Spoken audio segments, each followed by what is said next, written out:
So ಇದೀರಾ ಅರ್ಧ C S K ಫ್ಯಾನ್ಸಲ್ಲಿ ಇದ್ದೀರಾ ಗುರು? ಇದ್ರು ಕತ್ತೆ ಬಾಲ ಕುದುರೆ ಜುಟ್ಟು.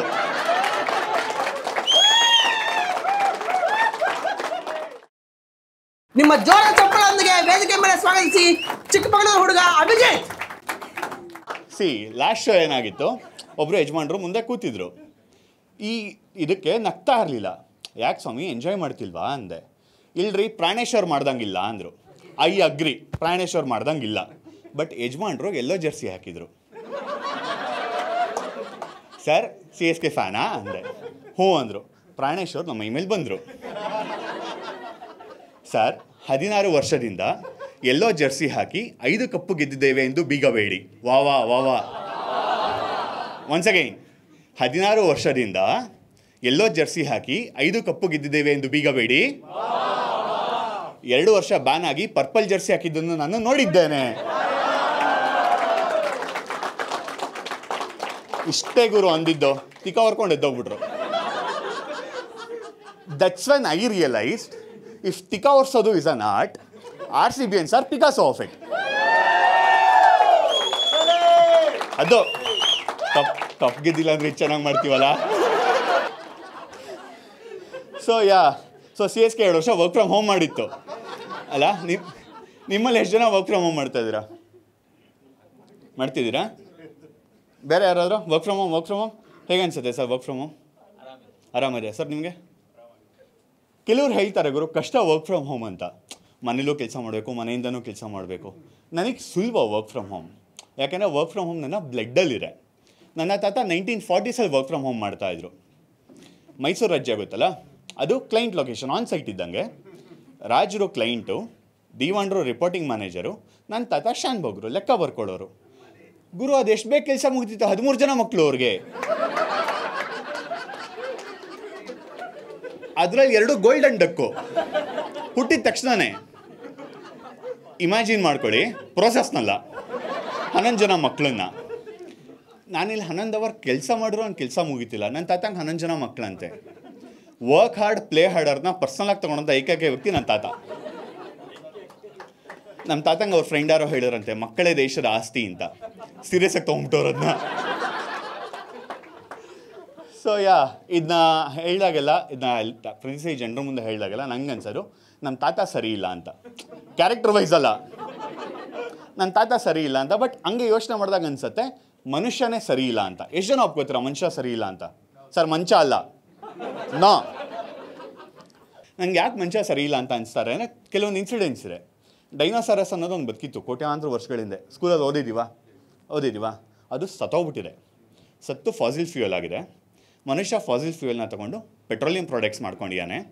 ಪೆಟ್ರೋಲಿಯಂ ಪ್ರಾಡಕ್ಟ್ಸ್ ಆದಮೇಲೆ ಪ್ಲಾಸ್ಟಿಕ್ ತೊಗೊಂಡಿದ್ದಾನೆ. ಪ್ಲಾಸ್ಟಿಕಲ್ಲಿ ಲೆಗೋಸ್ ಮಾಡಿದ್ದಾನೆ. ಲೆಗೋಸಲ್ಲಿ ಮತ್ತೆ ಡೈನೋಸಾರ್ ಮಾಡ್ತಾ ಇದ್ದಾನೆ. ಸರಿ ಇಲ್ಲ ಮನುಷ್ಯ.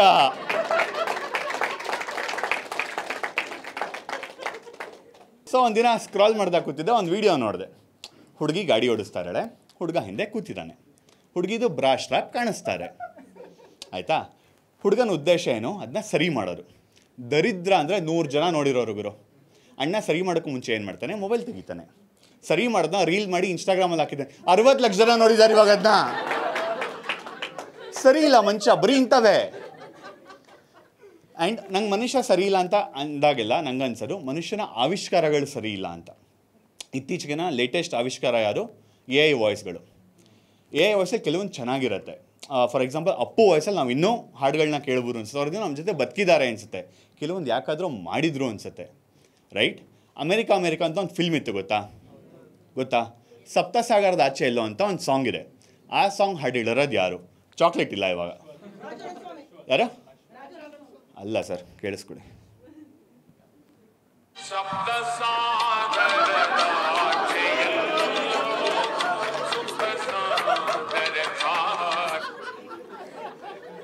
ಹಿಂಗೆ ಹಿಂಸೆ ಕೊಟ್ರೆ ಹಿಂಗೆ ಬೇಕಣ ಸರ್?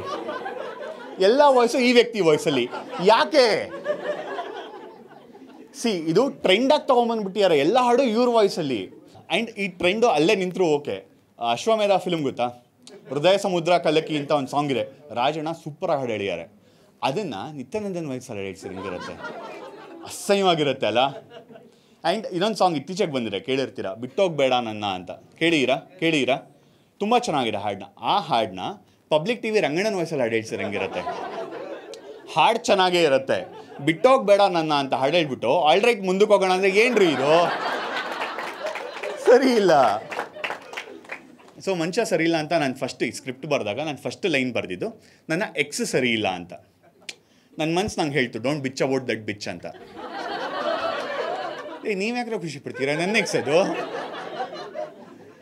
ಓಕೆ, ಸೊ ನಂಗೆ ಯಾಕೆ ಅಂದರೆ ನನ್ನ ಪ್ರಕಾರ ಬಿಚ್ ಅಂದರೆ ಒಂದು ಹೆಣ್ಣಾಯಿ ಆಗಿತ್ತು ಅಷ್ಟೇ. ಸೊ ನಂದು ಒಳ್ದು ಒಂದು ವಿಷಯಕ್ಕೆ ಜಗಳ ಆಯಿತು. ಜಗಳ ಫುಲ್ ತಾರಕಕ್ಕೆ ಹೋಯ್ತು. ನಾನು ಪ್ರೂವ್ ಮಾಡಿದೆ ನಿಂದೇ ತಪ್ಪು, ನೀನು ಸಾರಿ ಕೇಳಲೇಬೇಕು ಅಂತ. ಯಾರೋ ಅದು ನಂದೇ ಜೀವ. ಸಿ ಐ ಅಗ್ರಿ, ಕಷ್ಟ, ಐ ಅಪ್ರಿಷಿಯೇಟ್ ದಟ್. ಸೊ ಅವಳಿಗೆ ಪ್ರೂವ್ ಮಾಡಿದೆ, ಇಲ್ಲ ಕಣೆ ನಿಂದೇ ತಪ್ಪು, ನೀನು ಸಾರಿ ಕೇಳಲೇಬೇಕು, ನೀನು ಸಾರಿ ಕೇಳೋದಂಗ ನೀನು ವಿಷಯ ಬಿಡೋರಿಲ್ಲ ಅಂತ. ಬಿಚ್ ಪ್ಲೀಸ್ ಅಂದ್ಲು. ಏನು ನಾ ಅಂದೆ? 5 ಸೆಕೆಂಡ್ ಬ್ರೇಕಪ್ ಆಯಿತು ನಂದು. ಸೊ ಅದೊಂದೇ ಕಾರಣ ಅಲ್ಲ, ಅವಳು ಸಿಕ್ಕಾಬಟ್ಟೆ ಅನಿಮಲ್ ಲವರ್ ಆಯಿತಾ. ಯಾವ ರೇಂಜಿಗೆ ಅನಿಮಲ್ ಲವರ್ ಅಂದರೆ ಅನಿಮಲ್ ಅವಳು ತಟ್ಟೆ ಮೇಲೆ ಇರಬೇಕು ಅಥವಾ ಅವಳು ಮುಂದೆ ಇರಬೇಕು, ಎರಡೇ ಅಜೆಂಡಾ ಹಾಕೊಂಡು ಹೋಗ್ಕೊಂಡ್ರು. ಅವಳಿಗೆ ಯಾರು ಇನ್ಸ್ಪಿರೇಷನ್ ಇರುವುದು? ಎನಿ ಗೆಸ್, ವೈಲ್ಡ್ ಗೆಸ್ ಮಾಡಿ. ನಮ್ಮ ಬಾಸ್ ಪ್ರೇಮ್ಸ್ ಏನು ಹೇಳಿದ್ದಾರೆ? ಪ್ರೇಮ್ಸು ಕುರಿ ಕೋಳಿನ ಸೋಮವಾರ ಶನಿವಾರ ಕುಯ್ಯಂಗಿಲ್ಲ. ಸೋಮವಾರ ಅಂಜಲ್ ತವಾ ಫ್ರೈ ತಿನ್ನೋಳು, ಶನಿವಾರ ಪ್ರಾನ್ಸ್ ಬಿರಿಯಾನಿ ತಿನ್ನೋಳು. ಆ ರೇಂಜಿಗೆ ಸೈಕೋ ನಾನ್ ವೆಜ್ ಲವರ್ ಅವಳು. ಇದೊಂದೇ ಕಾರಣನೂ ಅಲ್ಲ. ಒಂದಿನ ಸ್ಟೇಟಸ್ ಹಾಕಿದ್ಲು, ಪ್ಲೀಸ್ ರೆಸ್ಪೆಕ್ಟ್ ಮೈ ಪ್ರೈವೇಸಿ ಅಂತ. ಇನ್ಸ್ಟಾಗ್ರಾಮಲ್ಲಿ ಪ್ರೈವೇಟ್ ಅಕೌಂಟ್ ಅವಳದು. Still I respected her privacy. ಒಂದು ವಾರ ಕಾಲು ಟೆಕ್ಸ್ಟ್ ಏನೂ ಮಾಡಲಿಲ್ಲ. ಒಂದು ವಾರ ಆದಮೇಲೆ ಪಿಂಪಲ್ ಬಂದರೂ ಒಂದು ಫೋಟೋ ತೆಗ್ಬಿಟ್ಟು ಇನ್ಸ್ಟಾಗ್ರಾಮಲ್ಲಿ ಹಾಕಿದ್ದಾಳೆ, ಹಾಯ್ ಪೀರಿಯಡ್ಸ್ ವೆಲ್ಕಮ್ ಬ್ಯಾಕ್ ಅಂತ. ಇದು ಪ್ರೈವೇಸಿ ಇರಬೇಕಾದಂಥ ವಿಷಯ. ಆ್ಯಂಡ್ ವೆಯ್ಟ್, ಇನ್ಸ್ಟಾಗ್ರಾಮಲ್ಲಿ ಯಾರು ಹೇಳ್ತೀಯ ನಿನಗೆ ಪೀರಿಯಡ್ಸ್ ಆಗಿದೆ ಅಂತ? ನಿನ್ನ ಪೀರಿಯಡ್ಸ್ ಇನ್ಸೋಂಥದ್ದು ನಾನೇನು ಮಾಡಿರಲಿಲ್ವಲ್ಲ ನಮ್ರೋ. ಸೊ ಇದನ್ನೆಲ್ಲ ನಾನು ಎಕ್ಸ್ ಬಗ್ಗೆ ಇಷ್ಟೆಲ್ಲ ಮಾತಾಡಿದಾಗ ಎಲ್ಲರೂ ಕೇಳ್ತಾರೆ ನೀನೇನು ಸಾಚನ ಅಂತ. ಇಲ್ಲ, ನಾನು ಕಚ್ಚಡ ನನ್ನ ಮಗ. ನನಗೂ ಮೊನ್ನೆನೇ ಗೊತ್ತಾಯಿತು ಅಂತ. ಚಿನ್ನ ಯಾರದು? ಸೊ ನನಗೂ ಮೊನ್ನೆನೇ ಗೊತ್ತಾಗಿದ್ದು. ನಾವಿವಾಗ ಡಿ ಮಾರ್ಟು, ಮೆಟ್ರೋ, ಮಾಲ್ಗಳಿಗೆ ಹೊರಗೆ ಚೆಕ್ಕಿಂಗ್ ಆಗುತ್ತೆ ಗೊತ್ತಾ, ಎಲ್ಲರೂ ನಿಂತ್ಕೊತೀವಿ. ನನಗೊಂದು ಕೆಟ್ಟ ಅಭ್ಯಾಸ ಇದೆ, ಅವ್ರು ಅರ್ಧ ಚೆಕ್ ಮಾಡಾದ್ಮೇಲೆ ಸರ್ ಇವತ್ತು ತಂದಿಲ್ಲ ಅಂತ ಹೇಳೋದು. ಹಂಗಂದಾಗ ಅವ್ರ ಮಕ್ಳೊಂದು ಗಾಂಡ್ಗಾಬ್ರಿ ಎಕ್ಸ್ಪ್ರೆಷನ್ ಬರುತ್ತೆ, ಒಳ್ಳೆ ಮಜಾ ಸಿಗುತ್ತೆ ನನಗೆ. ಸೊ ಮೊನ್ನೆ ಹೊಟ್ಟೆ ಹಸಿತಾಯಿತು, ಗಾಡೀಲಿ ಹೋಗ್ತಾ ಇದ್ದೆ, ಗಾಡಿ ಸೈಡ್ಗೆ ಹಾಕಿದೆ, ಚೆಕ್ಕಿಂಗ್ ಆಗ್ತಿತ್ತು. ಅರ್ಧ ಚೆಕ್ ಮಾಡ್ದೆ, ಸರ್ ಇವತ್ತು ತಂದಿಲ್ಲ ಅಂತ ಅಂದೆ. 2 ಸೆಕೆಂಡ್ ಕಣ್ಣಲ್ಲಿ ಕಣ್ಣಿಟ್ಟು ನೋಡ್ದೆ. ನನಗೆ ಅವತ್ತು ರಿಯಲೈಸ್ ಆಯಿತು ನಾನು ಇದನ್ನ ಎಲ್ಲ ಕಡೆ ಮಾಡಬಾರ್ದು ಅಂತ. 2 ಕಂಡೀಷನು. ಒಂದು, ಚೆಕ್ ಮಾಡೋರು ಕಾಕಿ ಬಟ್ಟೆ ಹಾಕಿರಬಾರ್ದು.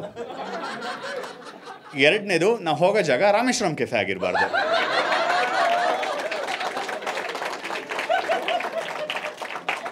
ಸೊ ಅರ್ಧ ಚೆಕ್ ಮಾಡಿದ್ರು, ಸರ್ ಇವತ್ತು ತಂದಿಲ್ಲ ಅಂದೆ. 2 ಸೆಕೆಂಡ್ ಕಣ್ಣಲ್ಲಿ ಕಣ್ಣಿಟ್ಟು ನೋಡ್ದೆ, ಸರ್ ಮೊನ್ನೆ ಬಾಂಬಿಟ್ಟು ಬೋಳಿ ಮಗ ಬಂದವನು ಬನ್ನಿ ಸರ್ ಇಲ್ಲಿ.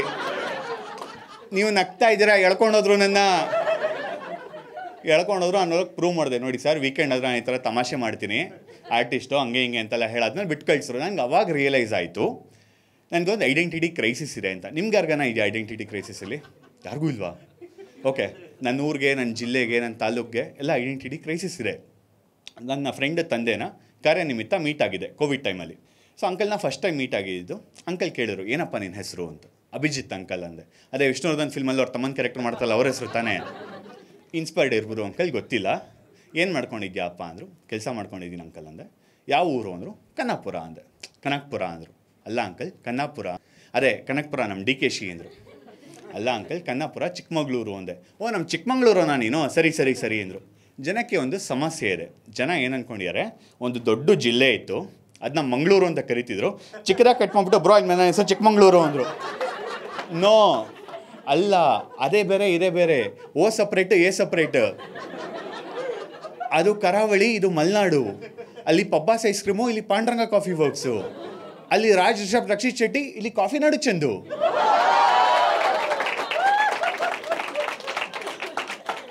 ಇದಿರ ಯಾರನ್ನ ಚಿಕ್ಕಮಗಳೂರವರಲ್ಲಿ? ಸೊ ದಯವಿಟ್ಟು ಬೇಜಾರು ಮಾಡ್ಕೊಬಿಡಿ ಚಂದು ಹೆಸರು ತೊಗೊಂಡೆ ಅಂತ. ಬಿಕಾಸ್ ನಾನು ಗೂಗಲ್ ಮಾಡಿದೆ, ಫೇಮಸ್ ಆಕ್ಟರ್ಸ್ ಫ್ರಮ್ ಚಿಕ್ಕಮಗಳೂರು ಅಂತ. ಮಾಜಿ MLA ಹೆಸರು ಬಂತು. ಬೇಡ ಸಿಚುಯೇಷನ್ ಸರಿ ಇಲ್ಲ ಅಂದ್ಕೊಂಡು ಅಂಕಲ್ಗೆ ಎಕ್ಸ್ಪ್ಲೈನ್ ಮಾಡಿದೆ. ಇಲ್ಲ ಅಂಕಲ್, ಅದು ಚಿಕ್ಕ ಮಗಳ ಊರು ಅಂಕಲ್ ಅಂದೆ. ಸಾರಿನಪ್ಪ ಗೊತ್ತಿರಲಿಲ್ಲ, ಅಲ್ಲೆಲ್ಲಿ ಅಂದರು.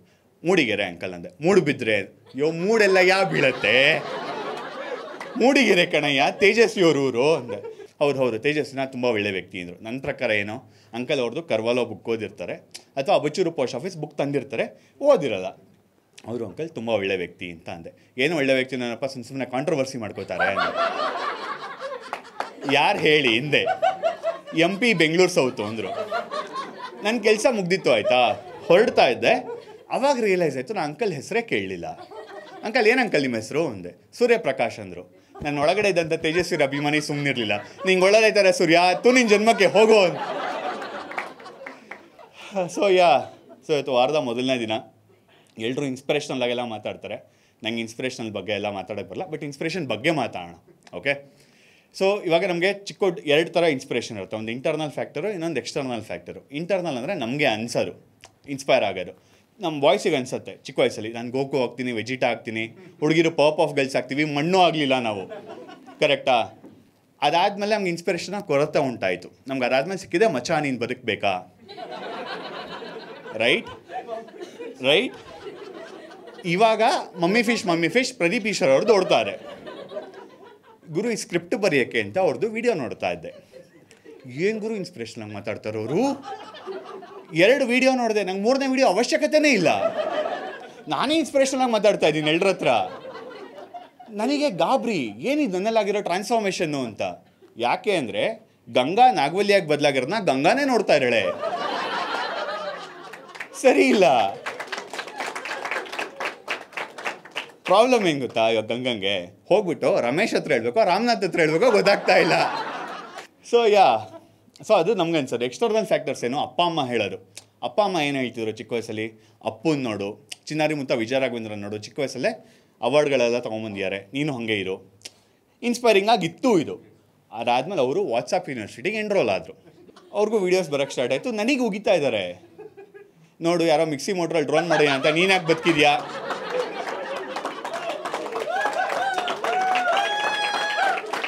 ಎಲ್ಲ ನಂದ ಜೀವಗಳೇ ಇಲ್ಲಿ. ಗುರು ಲಿಟ್ರಲಿ ನಮ್ಮ ಮನೇಲಿ ಅವನ ಪ್ರತಾಪ ನಡೀತಾ ಇದೆ. ಸರಿ ಇಲ್ಲ. ಇದು ವಾಟ್ಸಾಪ್ ಆದ್ಮೇಲೆ ಕೆಲವೊಂದು ವರ್ಷಕ್ಕೆ ಅವರು ಯೂಟ್ಯೂಬಿಗೆ ಅಪ್ಗ್ರೇಡ್ ಆದರು. ಯೂಟ್ಯೂಬಲ್ಲಿ ಒಬ್ಬ ವಾಗ್ಮಿದು ವಿಡಿಯೋ ನೋಡಿದ್ರು. ನೋಡು ಚಿನ್ನದ ರಸ್ತೆ ಹಾಕಿಸ್ತಾರಂತೆ, ಬ್ಲ್ಯಾಕ್ ಮನಿ ಬಂದು ನಮ್ಮ ಅಕೌಂಟಿಗೆ ಬಂಬಾರ್ಡ್ ಆಗತ್ತಂತೆ, ಎಷ್ಟು ಚೆನ್ನಾಗಿ ಮಾತಾಡ್ತಿದ್ದಾನೆ ನೋಡು, ನೀನು ಕಲಿ ಹೇಳ್ತಿದ್ರು. ಅದು 2014ರಲ್ಲಿ. ಈಗ 2024, 10 ವರ್ಷ ಆಗಿದೆ. ನನಗೆ 31 ವರ್ಷ, ಇನ್ನೂ ಮದುವೆ ಆಗಿಲ್ಲ. ಇವಾಗ ಹೇಳ್ತಾರೆ ಅವನು ಗುಂಡ್ರುಗೋವಿ, ನೀನು ಅವನ್ನ ನೋಡಬೇಡ, ನೀನು ಕಲಾ ಮಾಧ್ಯಮ ನೋಡು, ವಾರದ ಕಥೆ ವಿತ್ ಪರಮೈನ್ ಸವಿತಾ ನೋಡು, ನೀನು ಒಂದು ಕ್ಯೂಟ್ ಫ್ಯಾಮಿಲಿ ಮಾಡ್ಕೋ ಅಂತೆ. ಸರಿ ಇಲ್ಲ. ಆ್ಯಂಡ್ ಇನ್ಸ್ಪಿರೇಷನ್ ಅಂತ ಬಂದಾಗ ಎಲ್ಲರೂ ಇನ್ಸ್ಪಿರೇಷನಲ್ ಆಗಿ ಮಾತಾಡ್ತಾರೆ. ನಮ್ಮ PM ಕೂಡ ತುಂಬ ಇನ್ಸ್ಪಿರೇಷನಲ್ ಆಗಿ ಮಾತಾಡ್ತಾರೆ, ಕರೆಕ್ಟಾ?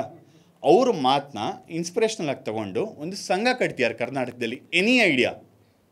ಬಜರಂಗ್ ದಳಲ್ಲ, IT ಸೆಲ್ಲಲ್ಲ, ಅದು ಆಲ್ರೆಡಿ ಇದೆ. ಯಾವ ಲೈನು ಅಂತಲೂ ಹೇಳ್ತೀನಿ. ನಾನು ತಿನ್ನೋದಕ್ಕೆ ಬಿಡೋದಿಲ್ಲ.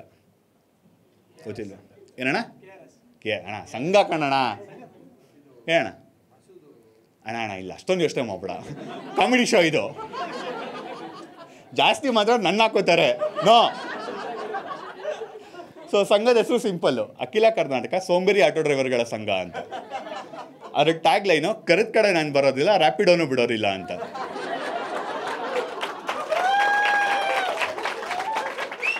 ಸೊ ಇದಿಷ್ಟು ಒಂದು ಸಮಯ ಆಗಿತ್ತು. ಮತ್ತೆ ಸಿಗ್ತೀನಿ, ಹೋಗ್ಬಿಟ್ಟು ಬರ್ತೀನಿ. Thank you so much.